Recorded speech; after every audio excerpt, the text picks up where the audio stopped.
মীরার সামনে ভ্রু কুঁচকে দাঁড়িয়ে আছে আদিব। ও কিছুটা রুষ্ট স্বরে বলল, মিস মীরা, আপনি কি আমাকে কিছু বললেন নাকি? আদিবকে নিজের চোখের সামনে দেখে ভয়ে ঘাবড়ে যায় মীরা। ও তো নিছক মজা করেই ওই কথা বলেছে, কে জানতো সেটা যে আদিবের কানে পৌঁছে যাবে। মীরা পরিস্থিতি সামাল দিতে বলল, আরে না না স্যার, আমি আপনাকে নিয়ে কিছু বলতে পারি নাকি উল্টাপাল্টা? উল্টাপাল্টা মানে? মীরা পড়ল এবার বিপাকে। নিজের কথার জালে নিজেই ফেঁসে যাচ্ছে। তাই সে পা বাড়িয়ে জবাব দেয়, আমি বাসায় যাচ্ছি স্যার, আমার লেট হয়ে যাচ্ছে। মীরা দ্রুত গতিতে চলে যেতে নেয়। আদিপ ওর কথা শুনে ওই জায়গায় বুকে হাত গুজে ঠায় দাঁড়িয়ে থেকে শুধালো, মিস মীরা, আপনি কি চান আমি আপনার চাকরি হওয়ার আগেই নট করে দেই? আদিবের কথা কানে পৌঁছাতেই মীরার পা থেমে যায়। ও আর এগুতে পারল না। সে কাঁচুমুচু করে পিছনে ঘুরে আদিবের দিকে চাইল, বলল অসহায় কণ্ঠে, না না স্যার, এমন করবেন না প্লিজ। চাকরিটা আমার খুব প্রয়োজন। আপনি তো আশা করি মোটামুটি বুঝে গেছেন আমার পরিস্থিতির সম্বন্ধে।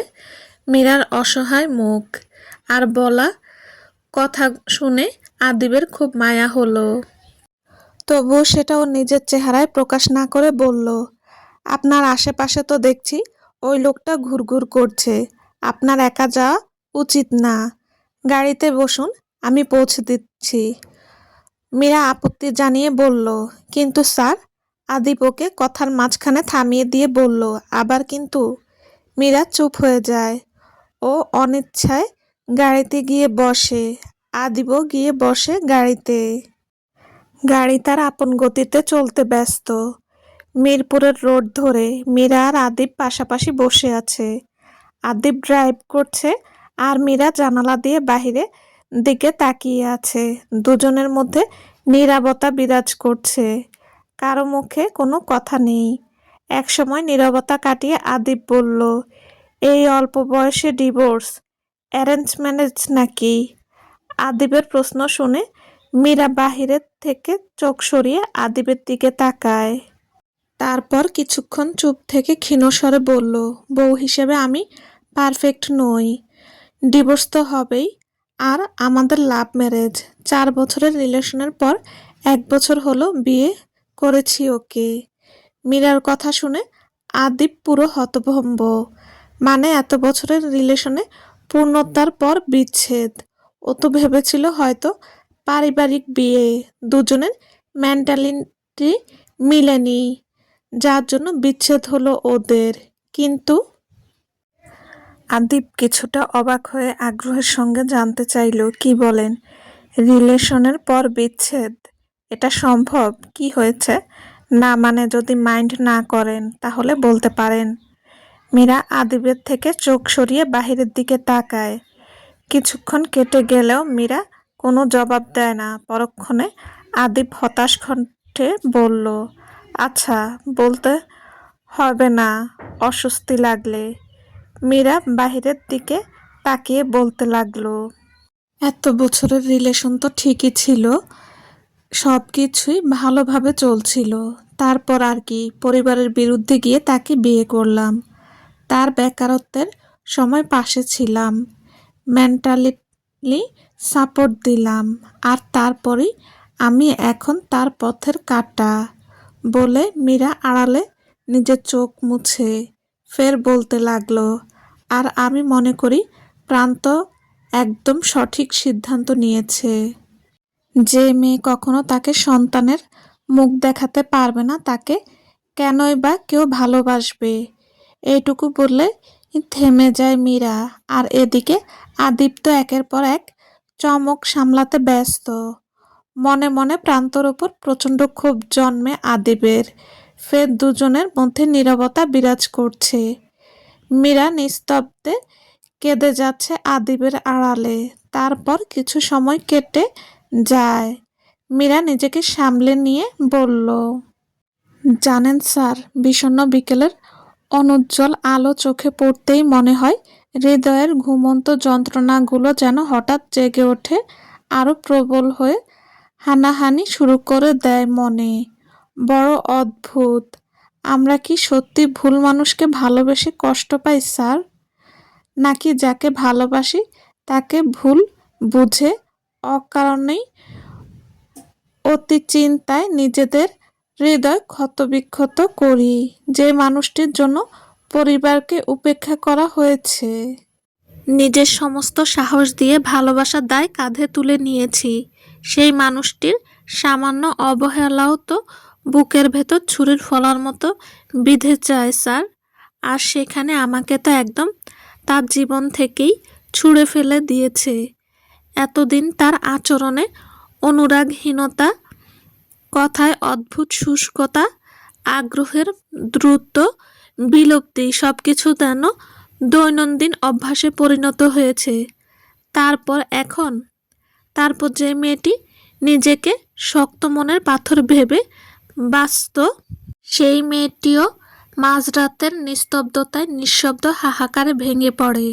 অঝোর অশ্রুতে নিজের ভেতরের সমস্ত দৃঢ়তা ধুয়ে যায় চোখের জলে। আদিব হুট করে গাড়ি ব্রেক কষে। আদিবের আকস্মিক কাজে একটু ভয় পেয়ে যায় মীরা। আদিব সেদিকে না তাকিয়ে গাড়ির দরজা খুলে বের হয়ে যায়।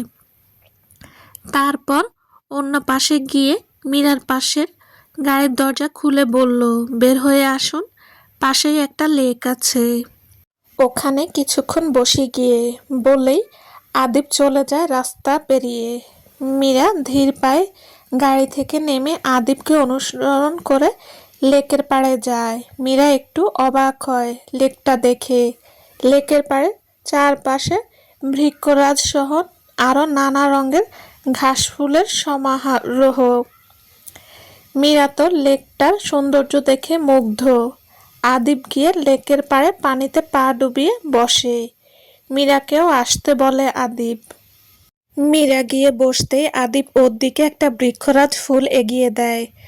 মীরা হেসে ফুলটা হাতে নিয়ে বলল, থ্যাংক ইউ। জানেন আগে কত যে এই ফুল দিয়ে হাতে আংটি বানিয়ে পরেছি। আদিব ওর কথা শুনে হাসে। তারপর বলে, জানেন মীরা, ভুল মানুষকে ভালোবেসে ঠকে যাওয়া পাপ না, পাপ হলো সেই ভুল মানুষের কৃতকর্মের জন্য নিজেকে দোষী ভাবা।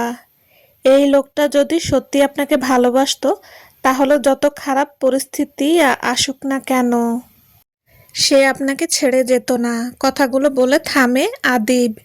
মীরা ওর দিকে তাকিয়ে ক্ষীণ হেসে বলল, কি আর বলি বলুন, সবই কপাল। আর সবার কপালে কি আর ভালোবাসা জোটে? যে আমাদের মন আমাদের কষ্ট বুঝে না, তাকে হারানোটাই কিন্তু আমাদের জীবনে সবচেয়ে বড় পাওয়া মিস মীরা। মীরা কিছু বলল না। আদিব ফের বলল, কেউ ভেঙে দিলে দুঃখ পাবেন, কিন্তু নিজেকে ভাঙতে দিবেন না, কারণ এই পৃথিবীতে কেউ কারো দুঃখের ভাগ নেয় না। মনে রাখবেন, আপনি আপনার সবচেয়ে বড় শক্তি, আপনার অনুপ্রেরণা আপনি নিজেই।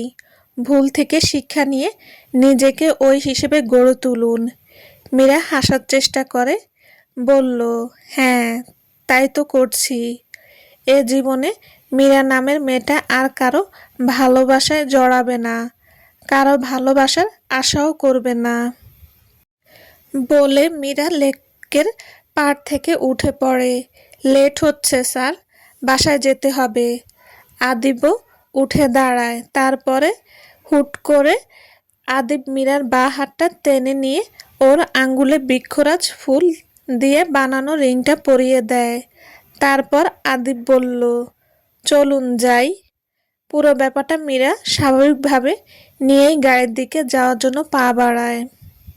আদিব যাওয়ার পানে চেয়ে বলল, মনে করুন আজ এই বৃক্ষরাজ ফুলের রিংটা দিয়েই আপনার সম্মতিতে আমি আপনাকে অর্ধেক লিখে নিলাম আমার নামে। দুপুরের ঢাকা রোদ এমনভাবে ঝুলে আছে যেন পুরো শহরকে ক্লান্ত করে ফেলেছে। রাস্তা জুড়ে গরমে থমকে থাকা গাড়ির লাইন, হর্নের শব্দ নেই বললেই চলে। সবাই যেন জ্যামের এই অনিবার্য ভাগ্য মেনে নিয়ে চুপচাপ দাঁড়িয়ে আছে। মীরার চোখ জানালার দিকে। চোখের সামনে ধুলো মেশানো রোদ্দে দুলে ওঠা মানুষের ভিড়, রিকশার টুংটাং শব্দ, আর মাঝে মধ্যে গাড়ির ইঞ্জিনের শব্দ। তবুও তার মুখে কোনো কথা নেই, আছে শুধু নিস্তব্ধতা। নিজের ভেতর ডুবে থাকা এক ধরনের ভাবলেশহীন ক্লান্তি।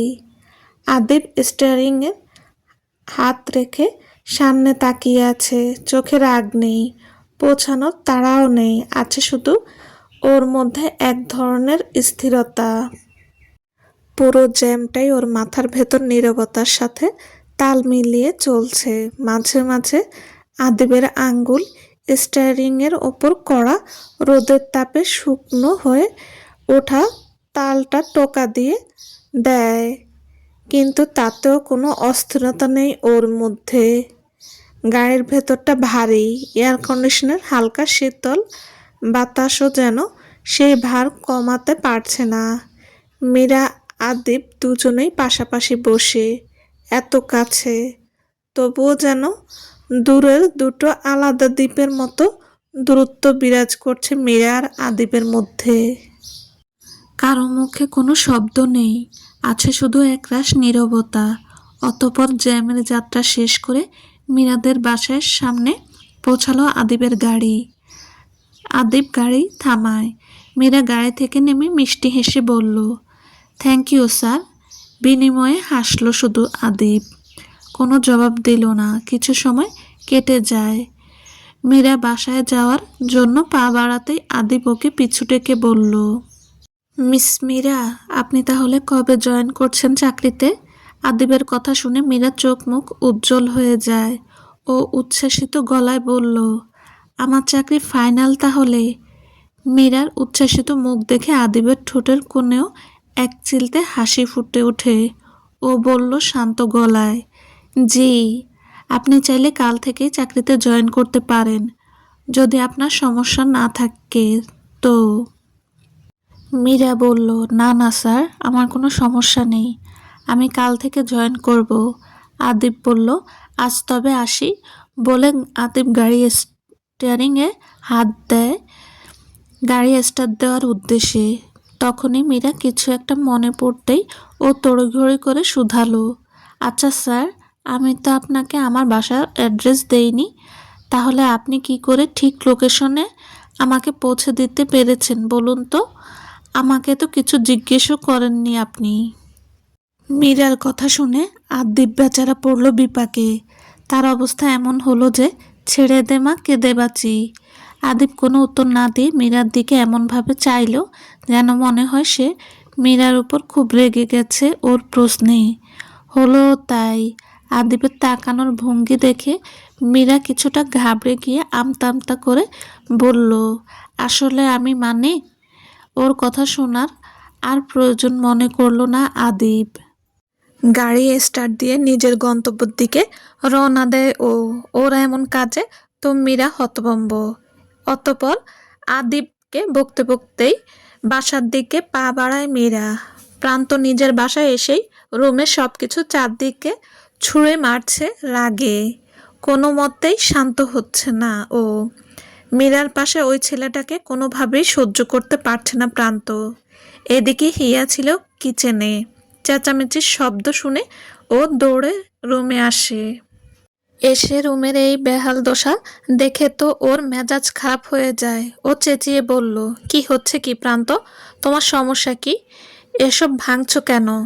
আমি তোমার মীরা নই যে এসব নীরবে সহ্য করে যাব। প্রান্ত রাগে দিক বেদিক শূন্য হয়ে যায়। ও তেড়ে আসে হিয়ার দিকে।